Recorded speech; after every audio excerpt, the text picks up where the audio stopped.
अस्सलाम वालेकुम। अच्छा, डुअल मोड ऑपरेशन जो है ये आज हम डिस्कस करेंगे। और डुअल मोड ऑपरेशन के अंदर हम लोगों ने देखना है कि ऑपरेटिंग सिस्टम जो है वो डुअल मोड ऑपरेशंस को किस तरह से कैरी ऑन करता है और किस तरह से ये ऑपरेटिंग सिस्टम का हिस्सा है। तो ऑपरेशंस को इंश्योर करने के लिए हमें ये देखना होता है कि हमारा जो ऑपरेटिंग सिस्टम है वो भी, और जितने और भी प्रोग्राम्स हैं और उनका जो डाटा है वो जो है वो सेफ रहे फ्रॉम अननेसेसरी स्टेप्स। ठीक है, इंटरवेंशन, किसी और प्रोग्राम की दूसरे प्रोग्राम के अंदर इंटरवेंशन नहीं हो।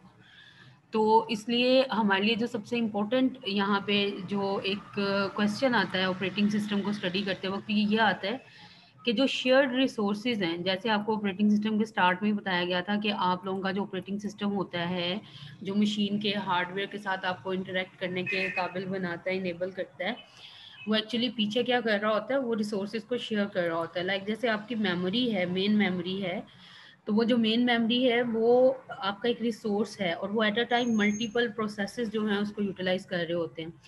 इसी तरह से जो हमारा इंस्ट्रक्शन सेट होता है, जो सीपीयू जिस इंस्ट्रक्शन सेट के थ्रू काम करता है, उसमें हमारे पास दो तरह की इंस्ट्रक्शंस जो होती हैं वो पाई जाती हैं। Number one, privilege instructions and non privilege instructions.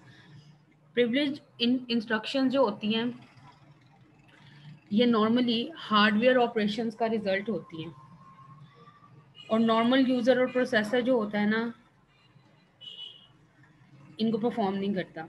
Like जैसे इनपुट आउटपुट डिवाइसेस से जो हमने कम्युनिकेट करना होता है, ये चीज़ अगर एक यूज़र ट्राई भी करता है कि वो प्रिविलेज इंस्ट्रक्शन जो है उसको परफॉर्म करे, तो फिर वहाँ पे एक ट्रैप आता है। Trap should be generated and process should be terminated permanently. ठीक है। Similarly, at the same time, a piece of operating system should be allowed to execute privileged instructions. अब क्या हुआ कि आपने वो इंस्ट्रक्शन एग्जीक्यूट करने की कोशिश की जो इनपुट आउटपुट डिवाइसेस ने करनी थी, लेकिन यूज़र ने कहा कि मैं इंटेंशनली उन्हें परफॉर्म करना चाहता हूँ, तो वहाँ पे एक ट्रैप आएगा। ठीक है, ये ट्रैप जो है ये क्या करेगा, ये आपका जो रनिंग एग्जीक्यूशन में जो प्रोग्राम था उसको टर्मिनेट कराएगा, और जो भी आपने प्रिविलेज इंस्ट्रक्शन पास आउट की थी अपने सिस्टम को, उसको एग्जीक्यूट किया जाएगा। In order for the CPU to be able to differentiate between a user process and an operating system code, हम लोगों को डिफरेंट मोड ऑफ ऑपरेशन चाहिए ताकि उसे पता चल सके कि कौन सी इंस्ट्रक्शन जो है वो ऑपरेटिंग सिस्टम की है और कौन सी इंस्ट्रक्शन जो है वो यूज़र प्रोसेस की है। तो इन दोनों में डिफ्रेंशिएट करने के लिए हमारे पास डिफरेंट मोड ऑफ ऑपरेशंस होते हैं। ये जो डिफरेंट मोड ऑफ ऑपरेशंस हैं इनके अंदर यूज़र मोड होता है और मॉनिटर मोड होता है। यूज़र मोड का तो आपको क्लियरली यहाँ से पता चल जाएगा कि all actions that can performed by a user will be treated in user mode। और जो मॉनिटर मोड होता है इसको सुपरवाइजर मोड भी कहते हैं, सिस्टम मोड भी कहते हैं और प्रिविलेज मोड भी कहते हैं। तो इसका मतलब यहाँ से आपको क्लियरली पता चल जाना चाहिए कि जो आपके पास यहाँ पे मॉनिटर मोड है वो आपका प्रिविलेज मोड है, यानी कि वहाँ पे सीपीयू रिलेटेड इंस्ट्रक्शन जो है ना, ऐसी इंस्ट्रक्शन जिनको सीपीयू ने कंट्रोल करना है उन्हें हैंडल किया जा रहा है।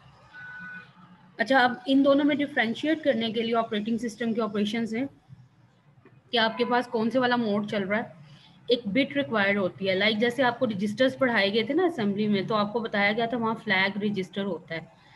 तो फ्लैग रजिस्टर के बारे में आप लोगों को हम लोगों ने ये एक्सप्लेन किया था कि जो फ्लैग रजिस्टर होता है ना, ये एज अ होल वर्कआउट नहीं करता लाइक जैसे एक्यूमुलेटर करता है या बेस रजिस्टर काम करता है, बल्कि फ्लैग रजिस्टर की जो इंडिविजुअल बिट होती है, ठीक है, फ्लैग रजिस्टर की हर बिट जो होती है वो सीपीयू को इंफॉर्मेशन दे रही होती है, इंस्ट्रक्शन पास कर रही होती है डिफरेंट जो सेट ऑफ इंस्ट्रक्शन होता है उनके मोड्स के बारे में। सिमिलरली जब आप ऑपरेटिंग सिस्टम के अंदर रहते हुए इसके ऑपरेशनल मोड में डिफ्रेंशिएट करना चाहते हैं तो आप लोगों के पास यहाँ पे मॉनिटर मोड या यूज़र मोड होगा। ठीक है, अब मॉनिटर मोड अगर है तो उसको 0 से रिप्रेजेंट करेंगे, और अगर कोई इंस्ट्रक्शन यूज़र की तरफ से आ रही है तो उसे हम 1 से रिप्रेजेंट करेंगे। अच्छा, अब ये जो मोड बिट होती है यही हमें इनेबल करती है कि हम लोग जो है ना टास्क जो है उनको डिफ्रेंशिएट कर सकें। इसी तरह से प्रिविलेज इंस्ट्रक्शंस जो होती हैं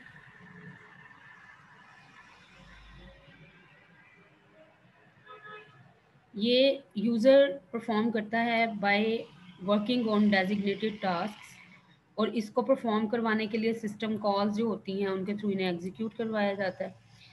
तो अब जो सिस्टम कॉल जब भी आती है, ठीक है, आपके ऑपरेटिंग सिस्टम के अंदर, तो उसके नतीजे में कोई ना कोई इंटरप्ट, कोई ट्रैप या सिग्नल जो है उसको जनरेट किया जाता है। और जब ऐसे होता है कि आप लोग कोई भी काम जो है वो प्रिविलेज टास्क जो है वो उससे करवाना चाहते हैं और सिस्टम कॉल के रिजल्ट के अंदर इंटरप्ट, ट्रैप या कोई सिग्नल जनरेट किया जाता है, तो सीपीयू मोड जो होता है ना वो ऑटोमेटिकली स्विच हो जाता है, ठीक है। और उसके बाद आप लोगों का जो काम होता है ना उसको परफॉर्म करवाया जाता है। और इसी तरह से यहाँ पे इंटरप्ट फॉल्ट आपको बताया गया यूज़र की तरफ से जनरेट होता है, ठीक है। और ये यहाँ पे यूज़र और मॉनिटर जो शो हो रहे हैं ना आपको डायग्राम में, ये इसके डुअल मोड ऑपरेशंस हैं ऑपरेटिंग सिस्टम के, तो सीपीयू के, ठीक है। तो यहाँ पे यूज़र और मॉनिटर, यूज़र की तरफ से कोई एक्शन होता है तो हमें उसको इंटरप्ट फॉल्ट करके मॉनिटर मोड में ले जाते हैं, और फिर वो मॉनिटर मोड से अगेन यूज़र मोड के ऊपर सेट कर दिया जाता है। तो अब यहाँ पे ये जो डुअल मोड ऑपरेशन है, इसका टॉपिक कंप्लीट हो गया, होपफुली समझ आ गई होगी। तो जहाँ से समझ नहीं आएगी वहाँ से आप लोगों ने पूछ लेना। Thank you so much. अल्लाह हाफिज़।